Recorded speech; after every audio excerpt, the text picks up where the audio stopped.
with good presentation, unique innovation.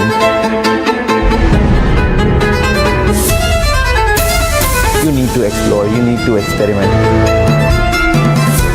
You observe the people, make them happy, make them feel happy, and in the end you are smiling. That's the most important thing.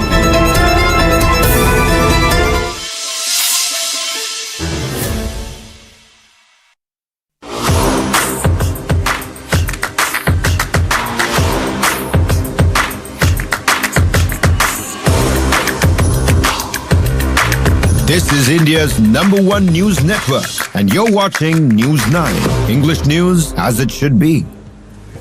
Very good morning. You're watching News9. Thank you so much for tuning in this Monday morning. I'm Karthik Malhotra. On the show this morning, we bring you an update on the continuing crisis at IndiGo Airlines. Well, DGCA has extended the deadline for IndiGo to respond to its show cause notice by 6 p.m. today.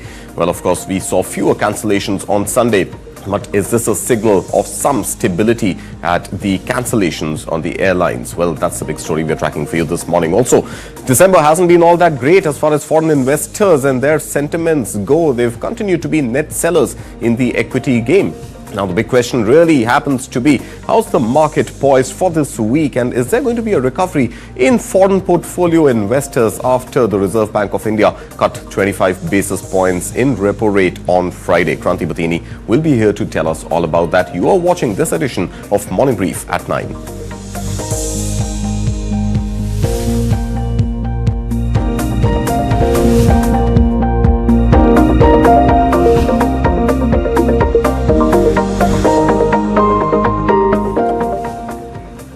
That's right, you're watching Morning Brief at 9 this Monday morning. Here are the headlines that we're tracking for you. The Director General of Civil Aviation gives IndiGo CEO and accountable manager 24 hours more to respond to show cause notices amid a week-long flight disruption schedule impacting thousands of passengers.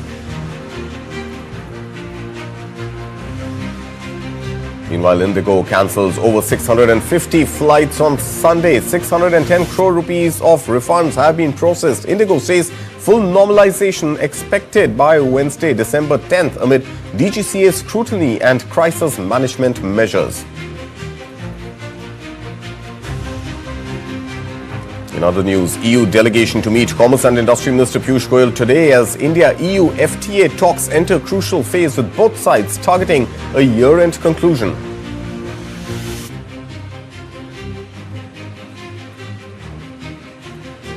And US delegation to visit India on December 10th through December 12th to advance talks on the first tariff-focused tranche of Bilateral Trade Agreement as both sides eye progress on the 50% import duties imposed by US on India.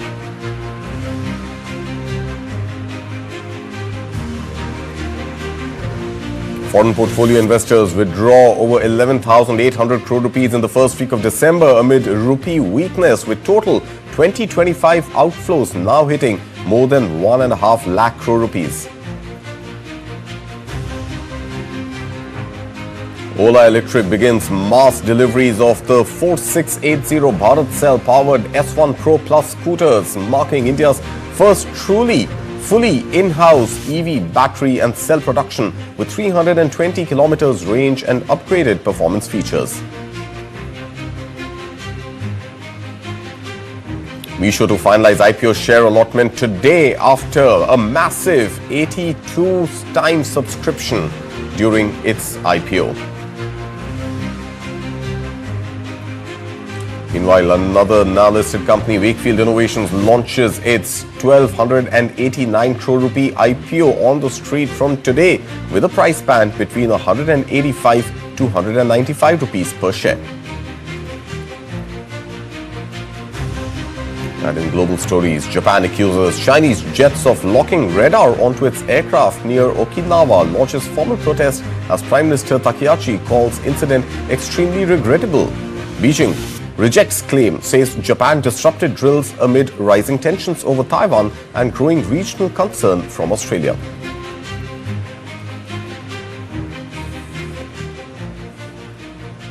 A top story this morning, and in a big development, India's aviation regulator, the Directorate General of Civil Aviation or DGCA, has given 24 hours more to IndiGo's top leadership to respond to its show-cause notices issued over the airline's ongoing flight disruptions. The notice was sent to IndiGo CEO Peter Elbers as well as the airline's accountable manager Isidro Porqueras, while both were earlier required to submit their explanations by Sunday evening, but officials now say the deadline has been extended by another 24 hours, which expires at 6 p.m. today. Now, this comes amid a turbulent week for passengers. For 6 straight days, IndiGo's operations have been hit hard, leading to large-scale cancellations and delays across the country. Thousands of travelers have faced sudden schedule changes, long queues and uncertainty, forcing DGCA to intervene and seek accountability. The show-cause notices issued on Saturday asked the airline's leadership to explain what led to such major disruptions and why the regulator should not take action. However, on Sunday, the two executives approached DGCA requesting more time to prepare their response. They cited operational challenges, including the scale of IndiGo's nationwide network and what they described as multiple unavoidable factors contributing to the situation across several airports. With the deadline now moved to today, all eyes will be on IndiGo's official response and the regulator's next steps. Meanwhile, the DGCA says it continues to monitor the situation closely. Pilot association ने ये मांग करी थी कि जो working hours है, जो duty hours है, वो 10 घंटे के बजाय 8 घंटे करे और इसके लिए एफडीटीएल जो है उसका बदलाव करे, उसमें रिफॉर्म लाए और दिल्ली हाईकोर्ट ने भी उसको मंजूरी दे दी। उसके बाद हमारे देश के सभी एयरलाइंस कंपनी को हमने आगाह कर दिया था, उनको सूचना करी थी कि जो हाई कोर्ट की गाइडलाइंस है उसके हिसाब से एफटीटीएल का अभी हमें इम्प्लीमेंटेशन करना है, 2 फेज में करना है, 1 जुलाई 2025 और 1 नवंबर 2025, ऐसे 2 फेज में जो कंप्लाइंस है वो हमें पूरी करनी है। उसके बाद सभी एयरलाइंस कंपनी ने इस पे काम किया, लेकिन इंडिगो ने जितना सीरियसली इसको लेना चाहिए था उन्होंने नहीं लिया और आज हमने देखा कि 4 दिन पहले जो सिचुएशन क्रिएट हुई देश में, जो कियोस हुआ, उसकी वजह यही थी कि इंडिगो ने, उनके मैनेजमेंट ने ये सीरियसली नहीं लिया। Meanwhile, the weekend also continued to be turbulent for travelers. IndiGo cancelled over 650 flights on Sunday. The Civil Aviation Ministry says operations nationwide are stabilizing fast. IndiGo's parent company, Interglobe Aviation, has formed a crisis management group meeting regularly to monitor the situation.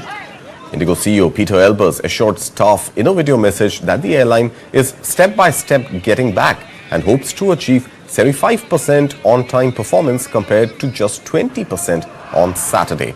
The airline says it will conduct a root cause analysis of the breakdown widely linked to changes and challenges pertaining to crew planning after the rollout of the new flight duty time limits.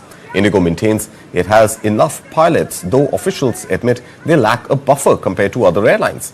IndiGo expects full normalization by Wednesday, December 10th. Listen in to Peter Elbers. As you can see the buzz going on in the background, my colleagues here are working relentlessly to further stabilize and normalize the IndiGo operation. For me, they symbolize the unwavering spirit, professionalism and incredible commitment of all at IndiGo. Once again, my sincerest appreciation for the great work each and every one of you is doing. In my earlier messages, I conveyed we would be rebooting the system Friday, take a significant number of cancellations and start afresh on Saturday.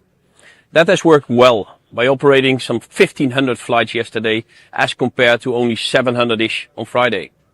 Also, we have been able to execute the cancellations at an earlier stage, so customers don't show up at the airport in case their flights are being cancelled. It gives us all the confidence that step by step we're getting back. IndiGo CEO Peter Elbers there. Meanwhile, the government says IndiGo has processed refunds worth 610 crore rupees so far for passengers affected by cancelled or severely delayed flights. It also confirmed that around 3,000 pieces of baggage have already been delivered to flyers across the country as of Saturday. Now, the Aviation Ministry says India's air network is moving swiftly towards normalcy, but corrective measures will stay in place until operations are fully stabilized. Remember, on Saturday, the government instructed IndiGo to complete all ticket refunds for cancelled flights by Sunday evening and to ensure that baggage separated from passengers is returned within 48 hours. The ministry also said that no extra fees can be charged for rescheduling travel impacted during this period and that dedicated support calls and support cells have been set up so refunds and rebookings happen smoothly. एक बड़ी समस्या Indigo airlines में travel करने वाले जो flyers हैं उनके साथ में हो रही है। पैसेंजर्स काफ़ी परेशान हो रहे हैं और लगातार ये बात निकलकर सामने आ रही थी कि स्थितियों में सुधार कर दिया गया, लेकिन स्थितियों में सुधार अभी भी नहीं हो रहा है। मेरे साथ जो है पैसेंजर्स हैं। सर, क्या नाम है आपका? सबसे पहले नाम। मेरा नाम सुनील माथुर है। ये हाथ में टिकट है, कैंसिल है या ओके है? ये एक आशा की किरण है जिसमें इन्होंने कहा है कि आज शाम को ये हमें जयपुर से चेन्नई पहुंचा पाएंगे। मेरी कहानी शुरू होती है 4 दिसंबर से। 4 दिसंबर से सुबह 10 बजे की फ़्लाइट हमारी फ़िक्स थी। इन्होंने हमें कोई सूचना नहीं दी कि फ़्लाइट में कोई फेरबदल होने वाला है, बल्कि ये एक छोटी इन्फॉर्मेशन आ रही थी कि 10 बजे की जगह 9:55 पर फ़्लाइट जाएगी। एयरपोर्ट पहुँचे तो यहाँ ये जो लाल रद्द लिखा रहता है वो दिखा तो हमारा एकदम वो जैसे कहते हैं ना दिल बैठ गया और पता चला कि फ़्लाइट रद्द कर दी गई है। ग्राउंड स्टाफ ये बेचारे, इनको कुछ पता नहीं, इन्होंने बोला हमें कुछ पता नहीं, ऑपरेशनल रीज़न से फ़्लाइट कैंसिल कर दी गई है और बोला कि आपको ऑनलाइन एक ऑप्शन आ जाएगा जिसमें आप दूसरी फ़्लाइट चूज़ कर सकते हैं। ऑनलाइन हमने जब जाके ट्राई किया तो 5 तारीख की शाम की फ़्लाइट मिल रही थी, तो 5 तारीख की शाम की फ़्लाइट हमने बुक की, लेकिन 5 तारीख को सुबह पता चलता है, 11 बजे मैसेज आता है कि ये फ़्लाइट भी आपकी कैंसिल कर दी गई है और एक आप अल्टरनेटिव चूज़ करिए। अल्टरनेटिव हमने फिर चूज़ किया 7 तारीख की सुबह का, और अभी आज 7 तारीख की सुबह 10 बजे जब हम एयरपोर्ट आते हैं फ़्लाइट में। All right, and meanwhile, the government has ensured that profiteering by airlines during this crisis is avoided, and it has set a limit to what airlines can charge depending on the distance of travel. For up to 500 kilometers, the maximum fare has been limited to 7,500 rupees. For distance of 500 to 1,000 kilometers, the cap is at 12,000 rupees. For 1,000 kilometers to 1,500 kilometers, the government has priced the fare and capped it at 15,000 rupees, and any distance above 1,500 kilometers the ticket cannot be sold for anything higher than 18,000 rupees.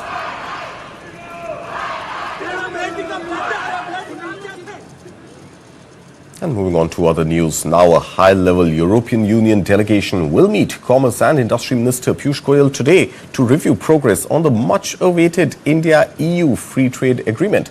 Both sides are pushing to wrap up negotiations at the earliest with a goal to close the deal by the end of this calendar year. The visiting team is led by Sabine Weyand, Director General for Trade at the European Commission. Their agenda is to smooth out remaining differences across key sectors for both goods and services. Some of the sticking points still on the table include steel tariffs and EU's carbon tax. In addition to that, there's automobile duties and other non-tariff barriers too. Remember, India and the European Union had restarted free trade agreement talks in June 2022 after nearly a decade-long pause. Now, in 2024-25, India's trade in goods with the European Union stood at over $136 billion, making the bloc India's largest trading partner in goods. The EU alone accounts for nearly 17% of India's total exports. The EU is seeking deeper tariff cuts, especially in automobiles, medical devices, wine, spirits and meat products, along with stronger intellectual property protections. On India's side, a successful FTA could boost competitiveness for domestic sectors like garments, pharmaceuticals, steel, petroleum products and machinery within a massive European market. Negotiations span 23 policy chapters, from goods and services to investment rules, customs processes, dispute settlement and market access frameworks.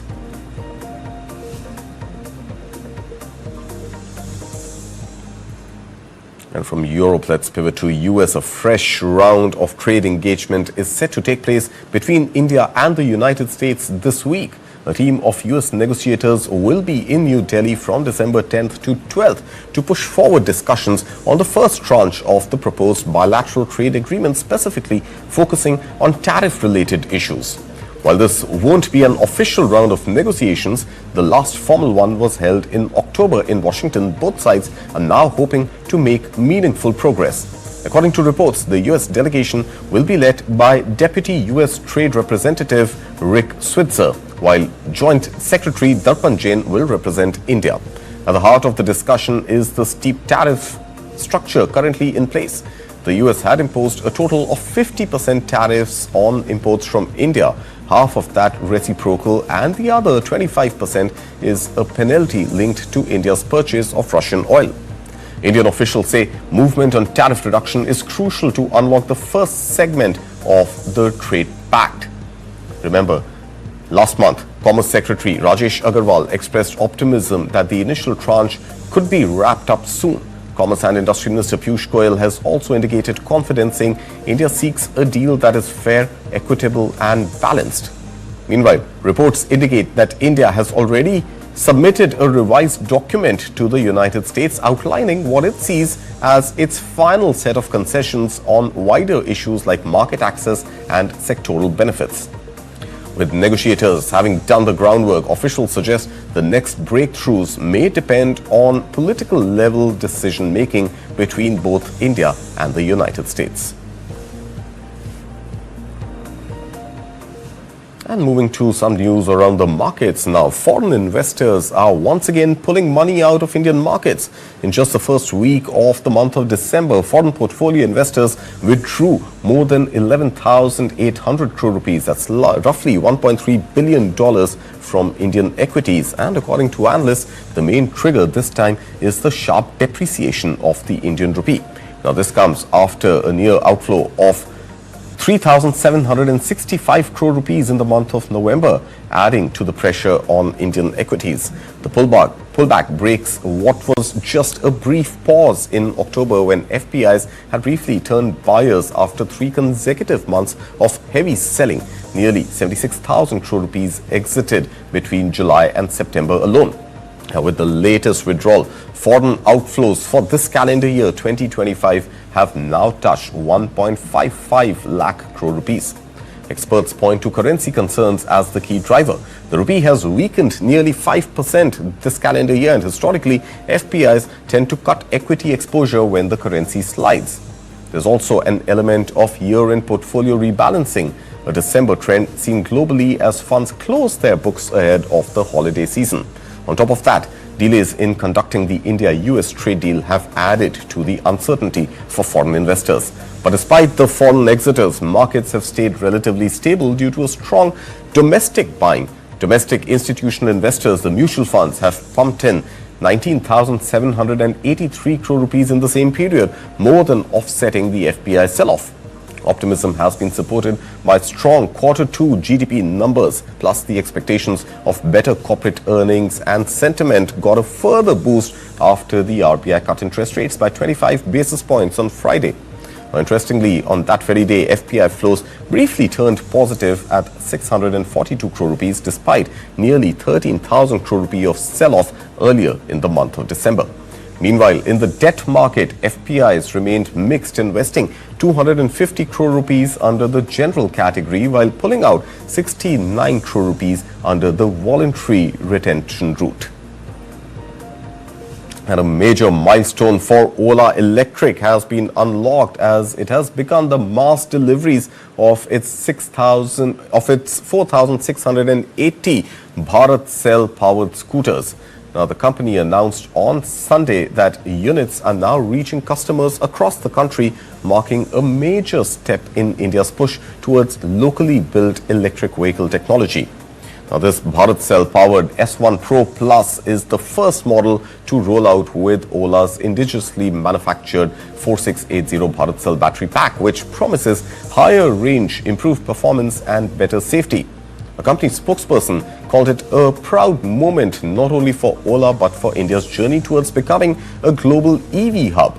much of this launch, and with this launch itself, Ola Electric becomes the first Indian manufacturer to fully produce both the battery pack and the cell in-house, gaining strategic control over one of the most critical components in EV production. Now coming to the S1 Pro Plus, in terms of specification, the scooter packs a 13 kilowatt motor accelerating from 0 to 40 kilometers an hour in just 2.1 seconds and offers a range of up to 320 kilometers. It features 4 riding models: Hyper, Sport, Normal and Eco, allowing riders to switch depending on performance or efficiency needs. Now, with mass deliveries underway and a production ramp-up, Ola Electric is positioning this launch as a turning point for India's battery manufacturing systems.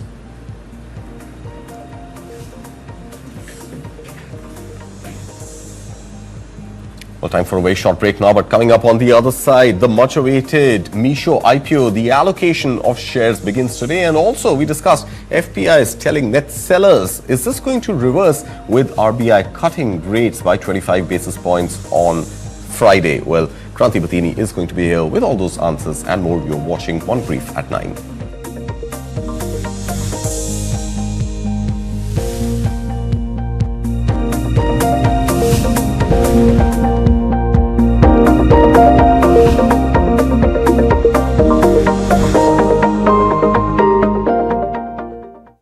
Co-powered by Servo Hypersport F5 when speed is your default. सोच रहा हूँ term life insurance ले लूं ताकि मेरे बाद family को पैसों की कमी ना हो। तू भी ले ले। अबे जल्दी क्या है, बाद में देख लेंगे। आराम से आराम से आराम से। अपने कुणाल को हार्ट अटैक आ गया यार। पॉलिसी बाजार पर 0 GST के साथ अब 1 करोड़ का टर्म लाइफ इंश्योरेंस सिर्फ 400 रुपए महीने से शुरू। पढ़ता है, खेलता है, झूलता उछलता है, दौड़ता कभी कभी दौड़ कराता है, आगे आगे बढ़ता है इंडिया, अमूल दूध पीता है इंडिया। अपनी सुपर पावर यूज करने का टाइम आ गया है। आप टेंशन मत लीजिए, IIFL फाइनेंस से झटपट गोल्ड लोन लीजिए और बिजनेस आगे बढ़ाइए। लाइफ जब भी आगे बढ़ने का मौका दे, अपनी सुपर पावर, अपना गोल्ड यूज करिए और IIFL फाइनेंस से गोल्ड लोन लीजिए। IIFL फाइनेंस करता है सीधी बात। क्वालिटी पे इतना कॉन्फिडेंस, इसीलिए बिरला ऑफिस एश्योरेंस। 1 साल में पेंट को कुछ भी हुआ तो पेंटिंग वापस करके देंगे। रजिस्टर करो birlaoffice.com पर। A resurgent India is racing towards the Viksit Bharat goal, braving global economic headwinds. Bulletproofing our economy from these uncertainties are Bharat's homegrown businesses.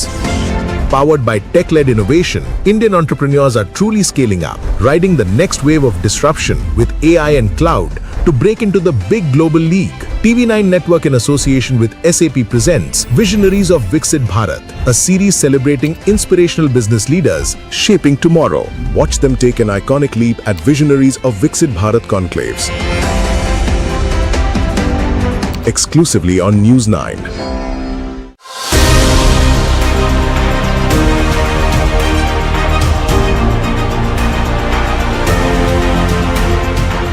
Our very first Business and Economy Literature Fest 2025 on the 20th and 21st of December at Taj Talkutir, Kolkata. EIILM presents Bomber Lorry, Associate Sponsor.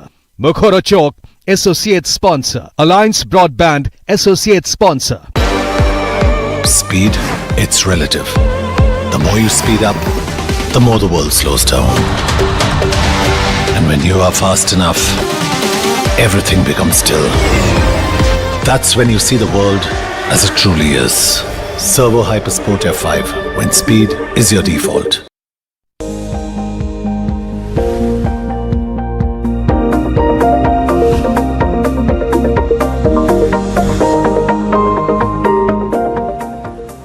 Welcome back. You're watching News9. This is Morning Brief at 9 this Monday morning. We will get into all the action from the Lal Street. But first up, a big allotment of shares slated for today. Let's tell you all about that. Well, after years of dominance by premium online marketplaces, a platform built for everyday value-first shoppers is headed for one of the most anticipated listings of this year. That's right, we're talking about Meesho, which could shape the future of small-time online retail. So what makes this listing so crucial, and can Meesho stay affordable and still turn profitable. We are bringing you the special report by Shweta Kothari on the day of the allotment of shares for the Meesho IPO is to be announced today. Listen in. After years of India's e-commerce story being shaped by a handful of big platforms, a completely different kind of app built for everyday shoppers and not premium ones is now heading for one of most closely watched listings of the year. And that app is Meesho. Meesho's 5,421 crore rupee IPO has opened on 3rd of December for subscription with a fixed price band of 105 to 111 rupees per share, a lot size of 135 shares with a minimum of 14,985 rupees for retail, a grey market premium of 47 to 49 rupees, implying a 39% to 44% listing gains, potentially of 160 rupees. This isn't just another tech listing. It's a test of whether value e-commerce built for smaller towns, budget-first families and the next 500 million Indian internet users can survive harsh scrutiny of public markets. So today, let's break down why Meesho's IPO really matters, how it grew this fast and what are the numbers looking like for Meesho.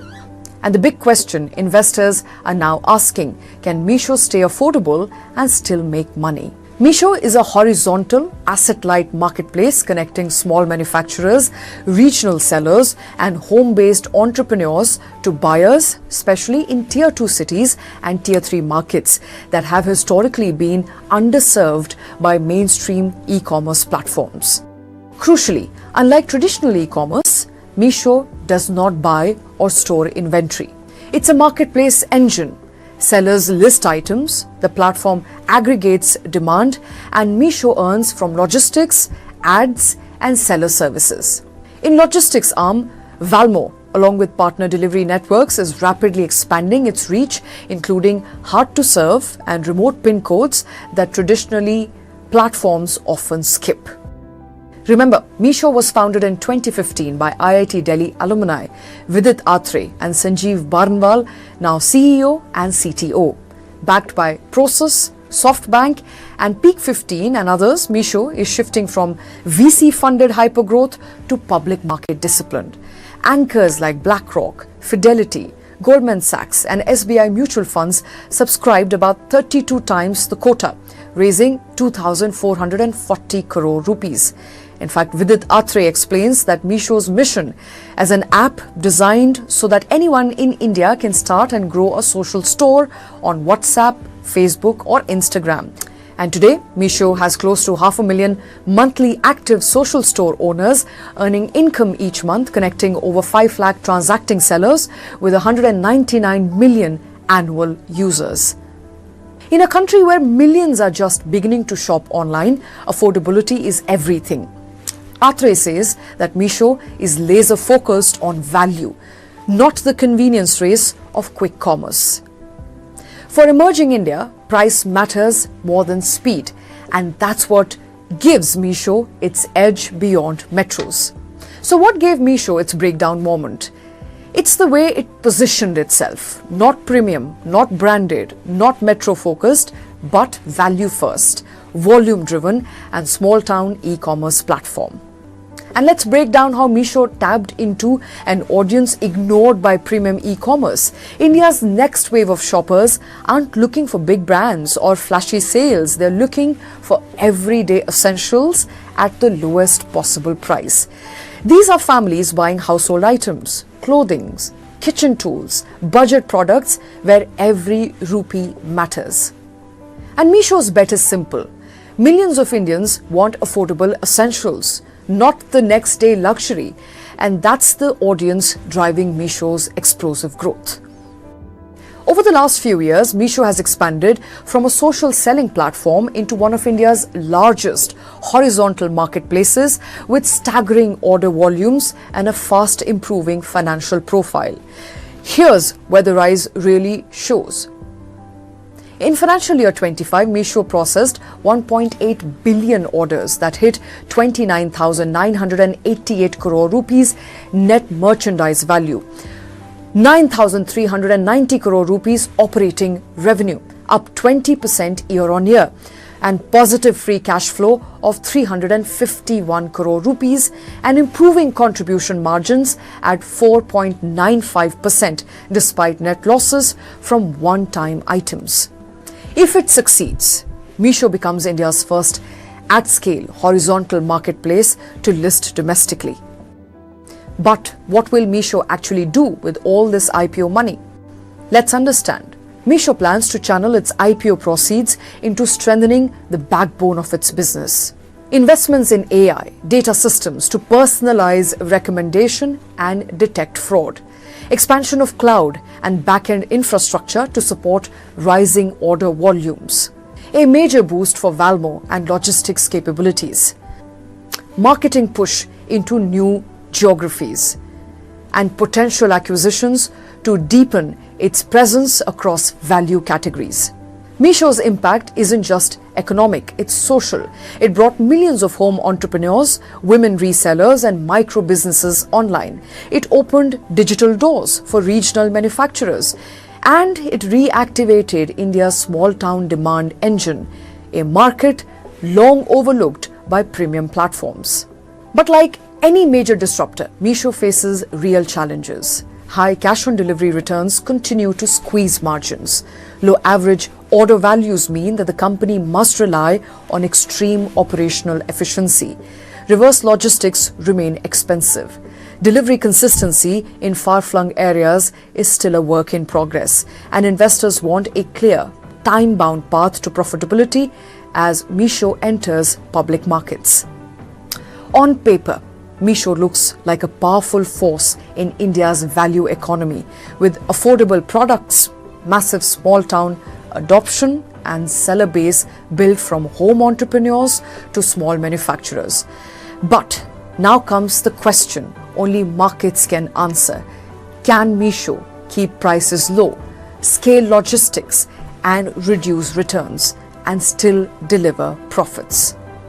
Because if it can, the next wave of Indian e-commerce won't be written in metros. It'll be written in the millions of households joining the digital economy for the first time. And those millions of households as well as retail investors are eyeing the market updates very closely this Monday morning as we start another trading week. As markets have opened, there seems to be a little bit of weakness visible today. Remember, this weakness is coming after the gains that Sensex and Nifty saw on Friday after the Reserve Bank of India had cut interest rates by 25 basis points. But this morning, things seem to be a little somber. It's a flat low start for both Sensex and Nifty, which are right now respectively at 85,600 odd levels and just marginally over the 26,150 odd levels. Volatility, meanwhile, in the stock markets is a little higher than what we saw at this time on Friday, and we are seeing volatility now well below the 11 mark but up about 4.6% or so. Meanwhile, the small cap and the mid cap space is also pretty much in line with what we are seeing as the trend coming in from the larger markets. Meanwhile, let's look at the Nifty 50 heat map and see where are these cuts really visible today. And these cuts seem to be visible primarily in the BFSI segment. Remember, this is the segment which had soared pretty well on Friday after the rate cut decision was announced, and there seems to be some consolidation visible here. SBI, for example, was up almost 2% on Friday, but this stock is correcting about 0.25 percentage point today. Meanwhile, the heavyweights HDFC Bank as well as ICICI Bank are down about 0.5 percentage point or so. Meanwhile, better news coming surprisingly from the IT pack this morning, where all the Nifty 50 IT stocks seem to be in the positive territory, with TCS up about 0.4%. Meanwhile, Infosys up about 0.6% or so. Similar news coming in from Wipro, which is up about 0.6%. A little bit of weakness visible in the consumer durable space, which again seems to be nothing more than profit taking on account of what happened on Friday. So the rate cut, assuming that there are going to be cheaper loans available and people will buy more cars, well, that sort of rallied, these auto stocks rallied on Friday, but there seems to be some sort of a profit taking visible, with Maruti Suzuki, M&M as well as Bajaj Auto all slipping into the negative territory this morning. Meanwhile, the consumer non-durables, the FMCG space called the defensive stocks, are also under some pressure. So we are seeing Hindustan Unilever, ITC as well as Nestle, with Nestle bleeding the most this morning, down almost 4 0.3 of a percentage point. Well, Kranti Batini is here to unpack all this for us this morning. Kranti, good morning, and a pleasure having you back with us here on News9. Help us understand, is this a phase of consolidation? Is this a phase of profit-taking after the brief rally that we saw on Friday? Because very, very specific interest rate-sensitive sectors are seeing some correction this morning. I'm talking about BFSI as well as the auto stocks. Yeah, Karthik, you are absolutely correct. The market mood seems to be in a consolidation phase right now. And what worrying the market at this point of time is the continuous sell-off by the foreign portfolio investors. That's where the key concern for the market in the medium to short term. We had a strong macros as well as surprise rate cut from Reserve Bank of India, 25 basis points, which completely surprised to the market. And Friday, we could able to see the markets giving that positive moment. What we are witnessing at this point of time is the FPIs concerns, okay, is one of the key worry to the market. But as long as Nifty could able to hold on to the range of 26,000 level, Nifty, okay, market medium to short term direction is in a positive zone. We are in the December month. Normally FPI participation considerably low month because of the holidays in US and majority part of the Western regions are concerned. The DIS have been the net buyers regularly. They have been a strong support to the market. Going ahead, this consolidation phase might continue for some more time, but as long as Nifty could able to hold on, defend this level of 26,000 level, the medium to short term outlook is positive. All right, so 26,000 becomes a crucial level to watch out for Nifty 50. But I want to stay on the story of foreign portfolio investors exiting and cashing out of the India story. Well, one understands that the weakening Indian rupee could be in comparison to the dollar. So some analysts say that it's the dollar which is strengthening and not the rupee really weakening. But that sort of semantics aside, you know, the weakening rupee compared to the dollar seems to be one reason why foreign portfolios are exiting. But we should see a reverse of that, shouldn't we, this week after the RBI has cut 25 basis points? It would essentially give some sort of a spurt, some sort of a fillip to Indian stocks, and that should hopefully have foreign investors coming back in this week. Yeah, that can be one of the reason, Karthik. Yes, the rupee is at an all-time high, all-time low, and what we witnessed is post the announcement, we could be able to see the rupee little bit strengthening, coming below the 90 level. Also, we witnessed on Friday. But the concern for the foreign portfolio investors is in the medium to short term. Of course, the rupee depreciation is one of the key concern.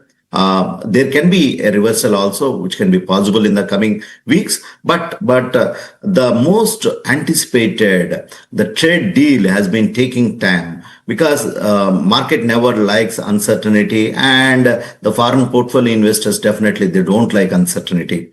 So, what is the blueprint of the trade deal? We have been witnessing from the last 1 month, the trade deal is coming and the blueprint is ready. These kind of comments are coming, but the final print is not coming. That's where the foreign portfolio investors, even the long only India focused foreign portfolio investors are trying to be in sidelines at this point of time.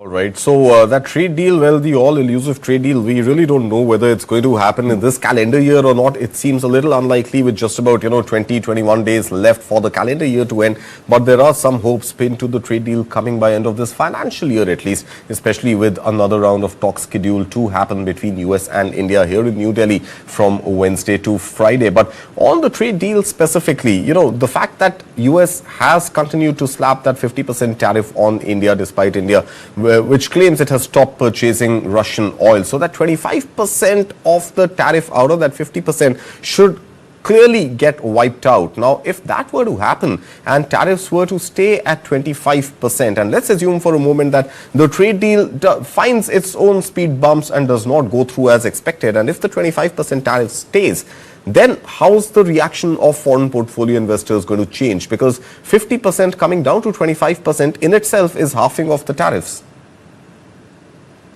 There is a lot of uncertainty and there is no clarity with respect to these tariff numbers are concerned. That's the key concern area. And and there is a clause and conditions also how they are going to fix these tariff slabs are concerned. And yesterday we had President Putin visiting India a couple of days back.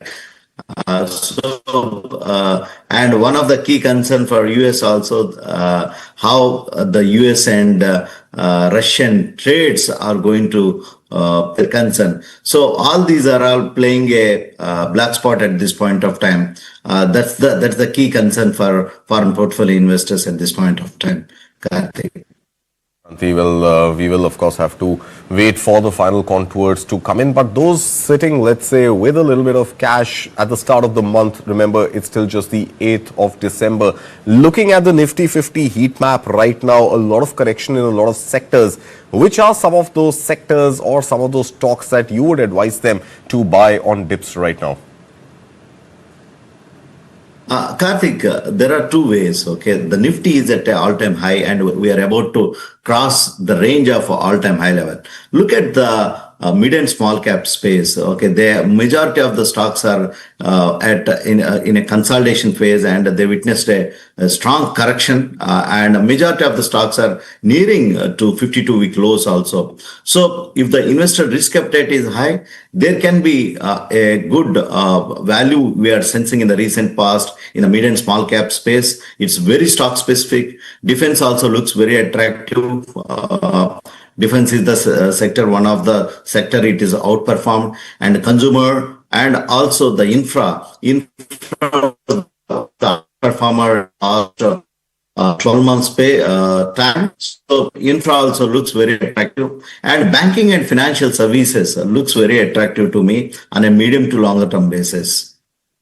Kranti Batini, let's leave it at that for this morning. Thank you so much for joining in and for your input on all that's happening in the world of markets and for investments here in India. Well, with that, you will slip into a very short break, but a lot to look forward to on the other side of the break. So let's look at the global stories that we're tracking for you this Monday morning. US President Donald Trump sounds optimistic after a trilateral meeting with Canada and Mexico over a potential trade deal despite ongoing tariff battles and a looming review of the USMCA trade pact.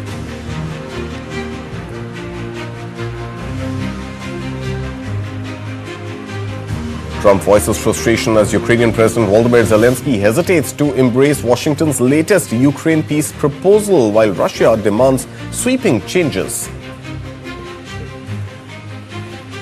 And Trump signals possible intervention in the $83 billion Netflix Warner Brothers acquisition bid, saying the streaming giant already holds very large market share, raising antitrust issues amongst Hollywood elites. US markets brace for this week's Federal Reserve meeting with expectations split on whether the central bank will deliver the much-awaited rate cut amid economic uncertainty. British Foreign Secretary will meet US Secretary of State Marco Rubio on Monday as London and Washington intensify diplomatic pressure to shape a viable endgame for the Ukraine war. Russia praises US national security strategy for dropping direct threat label from Moscow, calling the shift a positive step toward easing long-frozen tensions. French President Emmanuel Macron warns China over widening trade imbalance with the European Union, says Europe will hit back with tariffs unless Beijing settles in its massive surplus. Swiss banking giant UBS may slash up to 10,000 jobs by 2027 as it absorbs rescued rival Credit Suisse, marking the most aggressive phase yet of its post-takeover cost-cutting push. Japan protests as Chinese military aircraft targets Tokyo jets with fire control radar, deepening tensions already inflamed by Prime Minister Takehachi's remarks on defending Taiwan.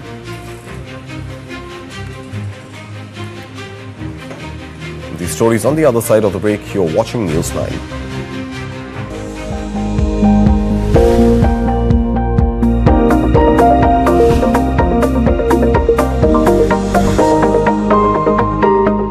25 lakh का hospital bill है, इतने पैसे कहाँ से आएंगे? पैसों की चिंता आप मत कीजिए पापा। मैम, सर का हेल्थ इंश्योरेंस क्लेम अप्रूव हो गया है। आप पॉलिसी बाजार।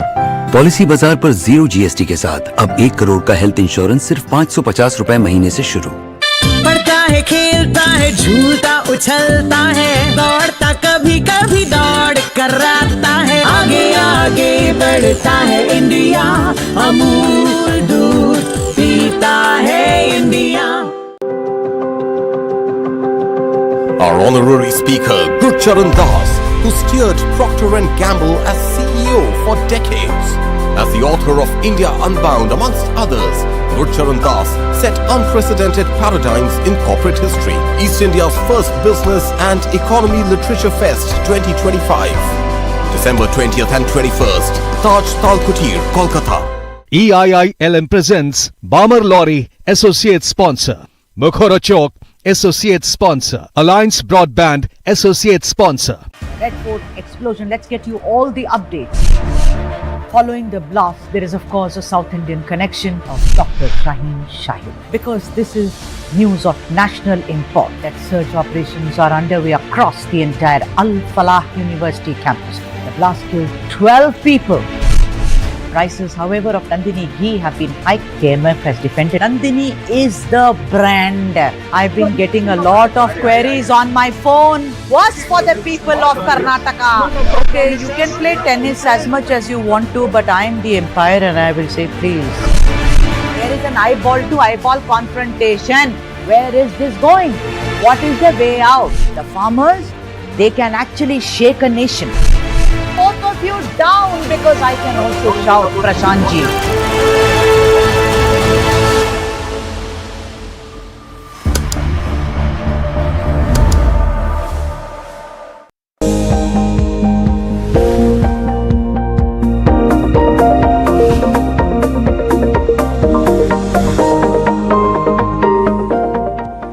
Welcome back. You're watching News9. This is Morning Brief at 9. Well, US President Donald Trump said on Sunday that trade discussions with Canada and Mexico are moving forward, telling reporters, and I quote, "We will work it out." Now, Trump's comments come after a trilateral meeting last week ahead of a mandatory 2026 review of the US-Mexico-Canada trade agreement as Washington pushes to renegotiate tariffs or potentially exit the pact. Listen in. Mexico and Canada, we met with the, as you know, I mean, it was pretty well, a lot of people were here, right here we met, and the Prime Minister of Canada, President of Mexico, and we spoke for a half hour, very good, very productive, talked mostly trade. Will you restart negotiations with Canada? Oh, look, I have a great relationship with Canada. They're very tough traders, but I have a very good relationship with the Prime Minister and with Canada. Meanwhile, Trump says that Ukrainian negotiators love the latest American peace proposal but expressed disappointment over Ukrainian President Volodymyr Zelensky's lack of interest in the document. Talks between US and Ukrainian officials wrapped up over the weekend, with Kyiv calling the dialogue constructive but difficult, and key issues including security guarantees and Russia-held territory still unresolved. We've been speaking to President Putin, and we've been speaking to Ukrainian leaders, including Zelensky, President Zelensky. And I have to say that I'm a little bit disappointed that President Zelensky hasn't yet read the proposal. That was as of a few hours ago. His people love it, but he hasn't. Russia's fine with it. Russia's, you know, Russia, I guess, would rather have the whole country when you think of it. But Russia is, I believe, fine with it, but I'm not sure that Zelensky is fine with it. His people love it, but he hasn't read it. Well, the US president says he may weigh in on whether the mega $72 billion Netflix Warner Brothers merger should go forward, warning a combined streaming giant may control too much market share. Donald Trump didn't signal support or opposition to the merger, but said the deal raises major... I met with Ted. I think he's fantastic. I think he's, in the history of Hollywood, has really been almost, you could say, nothing like what he's done. Should they be allowed to buy Warner Brothers? Should Netflix? Well, that's the question. They have a very big market share. And when they have Warner Brothers, you know, that share goes up a lot. So I don't know. That's going to be for some economists to tell, and also, and I'll be involved in that decision too. Did they make? They have a very big market share. Meanwhile, Russia has welcomed sweeping changes in the new U.S. national security strategy, calling the shift a radical departure from previous administrations and mostly aligned with Moscow's worldview. Kremlin spokesperson Dmitry Peskov said the revised U.S. national security strategy, which dropped Moscow's name as a direct threat to Washington, appears less interventionist and reflects a new U.S. approach to global power balance. According to the new document, Washington would seek a quick resolution to the conflict in Ukraine and aim to re-establish strategic stability with Moscow while maintaining that Russia's actions in Ukraine remained a central security concern. Overall, the new 29-page strategy set out Trump's foreign policy vision as based on flexible realism and would be driven above all by what works for America.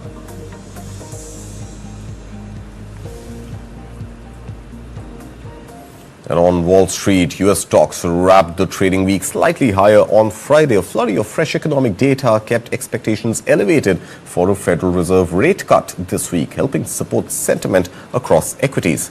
Now, one of the biggest movers of the session, of course, was Warner Brothers Discovery, which jumped more than 6% after striking a mega deal with Netflix. Wall Street's main indexes closed slightly higher on Friday, with the Dow and S&P 500 each rising roughly 0.2% and the Nasdaq adding 0.3%. Investors digested a slew of economic data this week, including Friday's Personal Consumption Expenditures Price Index from September, the release of which was delayed due to the government shutdown.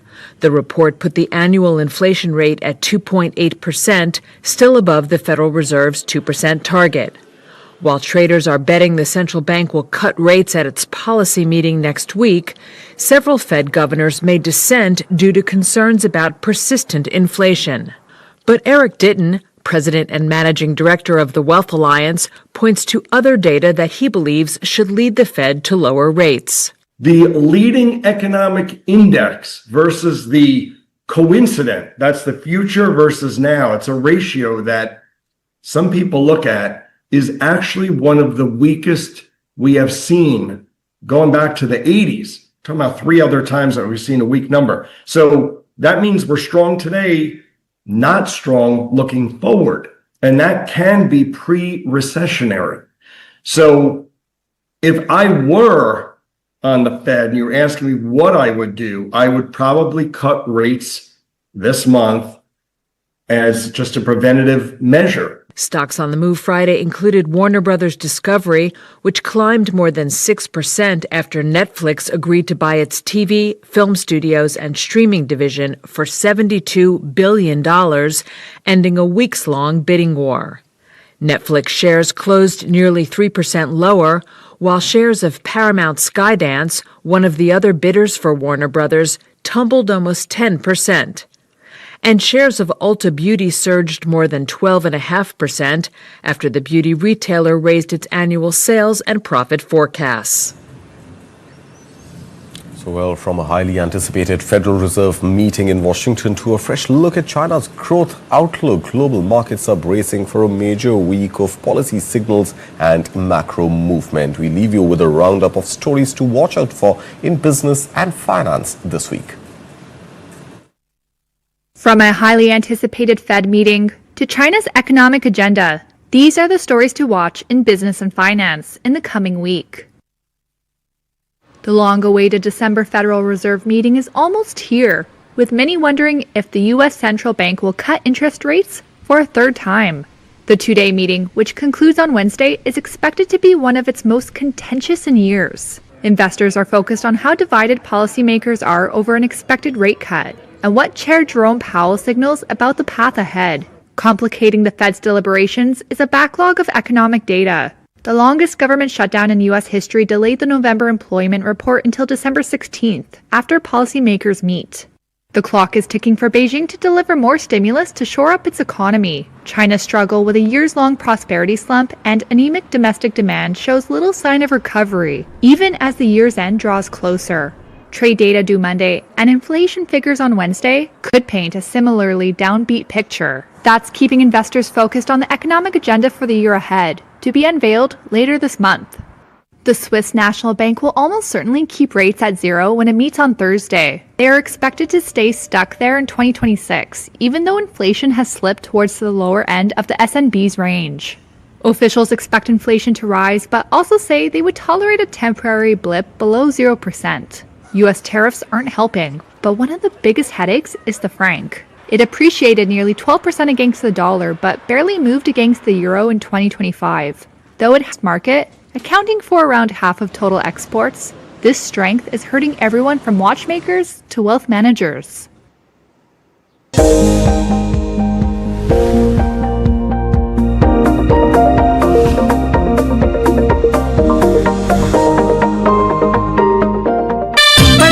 खेलता है झूलता उछलता है दौड़ता कभी कभी दौड़ कराता है आगे आगे बढ़ता है इंडिया अमूल दूध पीता है इंडिया.